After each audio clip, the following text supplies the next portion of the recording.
করত। পিতা তার জীবন্ত কন্যা সন্তানকে খবর দিত।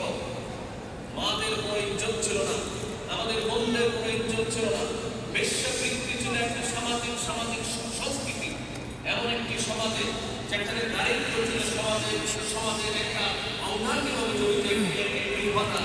সেই সমাজে প্রিয় নবী হযরত মুহাম্মদ মুস্তাফা সাল্লাল্লাহু আলাইহি ওয়াসাল্লাম আমরা দেখেছি মাত্র 13 বছরের সাধনার মাধ্যমে তিনি এমন একটি সমাজ কায়েম করেছিলেন, যে সমাজে কোনো হানাহানি ছিল না, যে সমাজে কোনো সংঘাত ছিল না, যে সমাজে কোনো সংঘর্ষ ছিল না, যে সমাজে কোনো অন্যায় ছিল না, যে সমাজে কোনো দুশ্মনী ছিল না, বরং যে সমাজ শুধু সামাজিক সম্পৃক্তির দিক থেকে শ্রেষ্ঠ হয়েছিল তাই নয়, অর্থনৈতিক দিক থেকে পৃথিবীর শ্রেষ্ঠ একটি সমাজে পরিণত হয়েছিল।